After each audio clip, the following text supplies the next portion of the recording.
Hey everybody, this is Father Brian coming to you just to give you an update on our COVID masking policy at the church. As we have marched through the pandemic together, my goal, my understanding of my calling has been to continue to form us as faithful disciples of Jesus, even as we meet this new challenge of the virus. And so, as I've said on many occasions, I've not been called to be a scientist, to read journals about the virus or anything like that. Other people have been. I'm very thankful for that. But my call has been to always ask the question of what does it mean to be formed as a disciple of Jesus? And particularly, how do we embody that as a church? So that has meant a lot of patience on all of our parts, a lot of conversations, a lot of listening to one another. As I've understood that one of our key calls here is to bear one another's burdens as Christ is bearing us. So we've had a lot of conversations over the last few months, been listening to a lot of people, navigating a lot of concerns. And out of those discussions, I think we're ready to move to a change in our policy, in which beginning on Sunday, May 8th, our masking policy will change. That it will now be optional for worshipers to wear masks throughout the worship experience, with the one exception being communion. As we come forward for communion, we'll ask people to wear masks. But otherwise, throughout the rest of the service, the masks will be optional.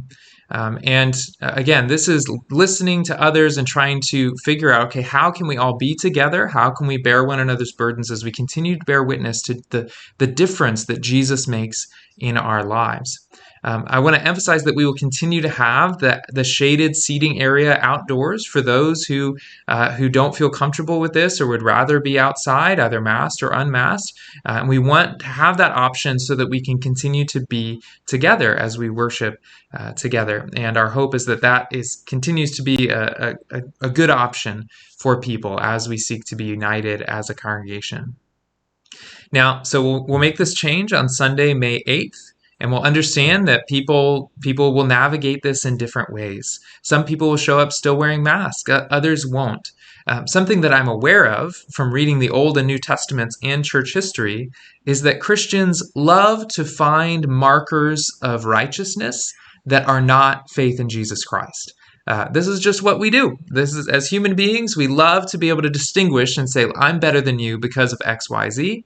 And the challenge of the gospel is, no. We are all brothers and sisters in Christ. Christ has died for all of us, and that is the final marker of what it means to be a Christian.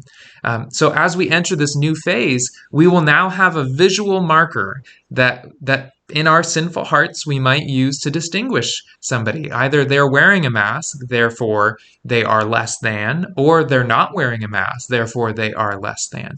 And let me invite us again to be Christian disciples through this process. And if we catch ourselves in this space, we have confession every Sunday for us, but to use that as a time to reflect, what is the Lord inviting me into? How do I respond in love to my brother or sister who is clearly burdened by this concern, either for a mask or not for a mask? How do I bear that with them in order to bear witness fully to the life of Jesus Christ? So that's my invitation, even as we change our masking policy, that we are aware that this is ultimately not about masks. It's about being a disciple of Jesus Christ.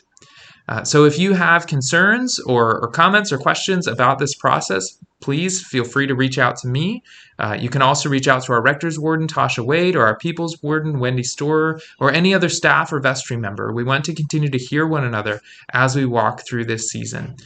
So wanted you to know that change is coming and for us to walk through this in faithfulness to Jesus Christ.